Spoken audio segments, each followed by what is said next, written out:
दर्शकों, आप देखना शुरू कर चुके हैं बापू वार्ता न्यूज नेटवर्क। आज जो है गोरेगांव तहसील के अंतर्गत भड़ंगा ग्राम में रजा राइस मिल के अंतर्गत जो रजा राइस मिल है, वहां पर आज शासकीय आधारभूत धान खरीदी केंद्र का जो कि है उद्घाटन हुआ है तालुका खरीदी बिक्री गोरेगांव के ओर से। तो दर्शकों, मैं आपको बताना चाहूँगा उस समय जब उद्घाटन हुआ और यहाँ पे जो है आमीन तिगाला जी ने जो एक नई अनोखी पहल की शुरुआत की किसानों के हित के लिए। तो दर्शकों, उस समय उपस्थित शशिभाऊ भगत, जिला परिषद सदस्य मदनलाल अटरे, बघेलेबाई, प्रीतमलाल नंदेश्वर, लोकचंद शरणागत, बबलू भाऊ मस्करे, नरेंद्र जी अटरे, दिलावर नंदेश्वर, नितेश बघेले, नन्नीलाल जी खोबरागड़े, नरेंद्र रांगडाले, दिनेश मस्करे तथा जो तालुका खरीदी बिक्री के सभापति है जगदीश जी येरोला, वैसे ही गांव के जो सरपंच है अतुल मोटगरे, वैसे ही गांव के जो उप सरपंच है बाबूलाल जी मस्करे और अन्य गांव की जो समस्त जनता थी वह भारी पैमाने पर उपस्थित थी। और उन्होंने जिस समय उद्घाटन हुआ, उद्घाटन के दरमियान क्या कहा रजा राइस मिल के बारे में और किसानों के हित के बारे में, तो आइए हम जानने का प्रयास करते हैं जो कि जिला परिषद के सदस्य है शशिभाऊ भगत इनसे। आज शासकीय आधारभूत किंमत धान खरेदी केंद्र गोरेगाव याचे विधिवत आज सुरुवात करण्यात आलेली आहे। मी शेतकऱ्यांना विनंती करतो की त्यांनी ऑनलाईन करून जे आमचे धान खरेदी केंद्र धान खरेदी विक्री समिती गोरेगाव ह्या सेंटरला द्यावे,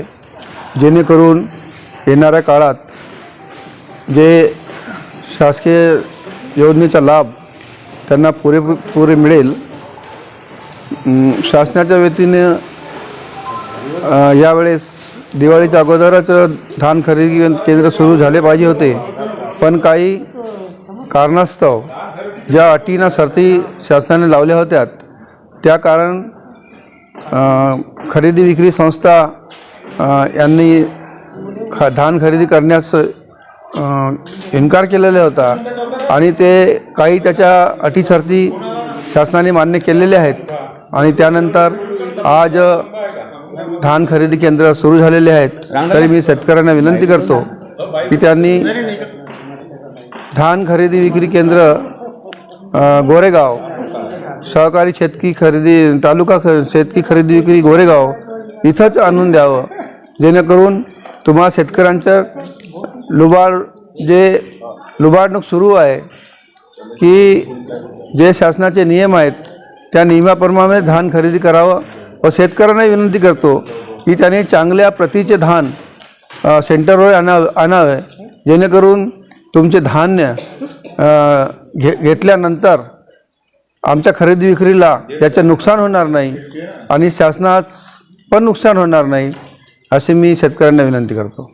दर्शकों, आपने देखा कि शशि भगत इन्होंने क्या कहा कि हाल ही में जो शासकीय धान आधारभूत खरीदी केंद्र जो है जिसका उद्घाटन हुआ बहुत लेट लतीफ हुआ। हालांकि किसानों की फसलें कट चुकी है और किसानों की फसलें कटने के बाद जो लेट हुआ है, लेट होने की वजह से कहीं ना कहीं जो है किसानों को धक्का पहुंचा। लेकिन लेट हो या कैसे भी हो, लेकिन धान खरीदी केंद्र शुरू हुआ और शुरू होने के बाद किसानों के चेहरे पे कहीं ना कहीं खुशी देखने को मिल चुकी है। और ऐसे यहाँ पे रजा राइस मिल के जो मालक है उन्होंने एक उद्देश्य लेकर भड़ंगा ग्राम वासियों के लिए उन्होंने एक शासकीय आधारभूत धान खरीदी केंद्र का उद्घाटन कर एक शुरुआत की है। तो दर्शकों, अब अगले पार्ट में पार्ट 2 के साथ में किसानों के चेहरे पे क्या खुशी रहती है और किसानों का क्या उद्देश्य रहता है, किसानों के हित के लिए किस तरीके से प्रयास रहेगा, ये भी हम आपको बहुत जल्द दिखाएंगे। दर्शकों, ऐसी ही खबर देखने के लिए बापू वार्ता न्यूज नेटवर्क को सब्सक्राइब कर बेल आइकन पर प्रेस कीजिए। गोंदिया से देवेंद्र दमाए।